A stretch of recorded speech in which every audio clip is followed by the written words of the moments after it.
always does when I'm in danger. I could see better, hear better, smell better. Decomposing people buried under the rubble, the stench hitting me in the face. Body tense, I gripped the Humvee's metal cage. With each bump, my left shoulder slammed the ammunition box mounted on the vehicle's edge. It seemed more and more likely that we'd never get out. How did I get myself into this? What am I doing? At this point, the war had been underway for nearly 40 days. 2.5 weeks earlier, Israeli ground forces entered the Strip to take the battle to Hamas in the aftermath of the October 7th attack and massacre. Active ground fighting was unfolding in numerous locations. Even before October 7th, it had been a year of even greater tension and conflict than usual between Israel and Gaza. A Palestinian territory lying between the Israeli border and the Mediterranean Sea, blockaded by Israel, governed by Hamas, an Islamic fundamentalist organization avowedly dedicated to Israel's destruction. Gaza has been a frequent source of operations carried out against Israel by Hamas. For its part, Israel has frequently assassinated leaders of Hamas and smaller organizations. On January 3, 2023, militant forces in Gaza made their first attempt of the year to target southern Israel. National Security Minister Itamar Ben-Gvir, who has a history of taking extreme public positions regarding Palestinians, had visited the area known by Jews as the Temple Mount and by Muslims as the Al-Aqsa Mosque compound.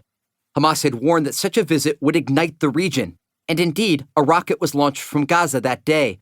While the fire fell short and didn't lead to a major clash, the day set the tone for the year. Tensions further escalated just a few months later in the spring of 2023, giving us the first major sign that the year could see a larger war.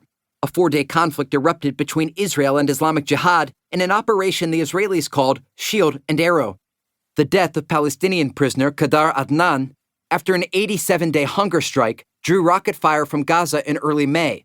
Rather than respond immediately, Israel waited a week before targeting and assassinating Islamic Jihad commanders. The move was as much about deterrence as it was about sending an internal message that attacks against Israel won't be tolerated. That short conflict was relatively intense, but it never drew in Hamas. Some analysts said that was because Hamas was looking forward to a more stable political future in Gaza and the territory on the west bank of the Jordan River. Observers online even went so far as to say Hamas was changing as an organization, becoming more moderate. To many, that idea seemed like a fantasy. Hamas leadership routinely made threats against Israel. They held rallies calling for the destruction of the Jewish state and jihad, holy war against Jews. And Hamas often made serious miscalculations about Israeli responses. Tension between Israel and Gaza is the rule, not the exception. Multiple skirmishes and limited conflicts can erupt during a single year.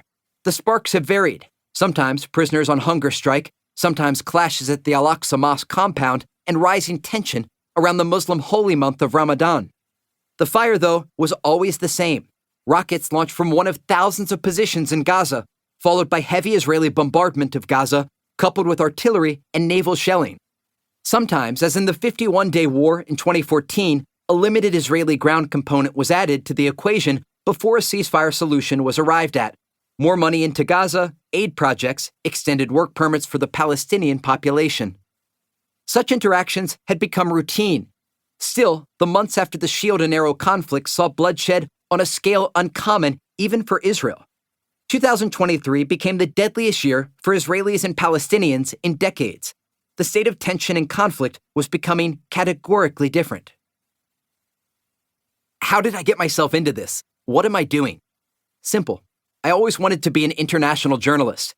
Every day after school, in our rural part of the suburbs of Harrisburg, Pennsylvania, my twin sister Allie and I walked across 2 fields to our grandmother's house. An avid traveler and adventurer, she had ventured around the globe. She had stories, coins, and gifts that piqued our interest in far-off lands. I was also fascinated with Indiana Jones and Egypt. My grandmother promised that when I turned 16 and she turned 82, she'd take me there. She made good on that promise. In November 2009, my grandmother and I were at the end of a riverboat cruise down the Nile when I went to her cabin and found her very pale and looking like a deer in headlights. She asked me to find our local guide. It turned out she was having a heart attack, ultimately a stroke, in Aswan, Egypt, 500 miles from Cairo, not a place you'd expect the best medical treatment. But my grandmother survived the ordeal. She lived into her 90s, and it was on that trip that I started to journal.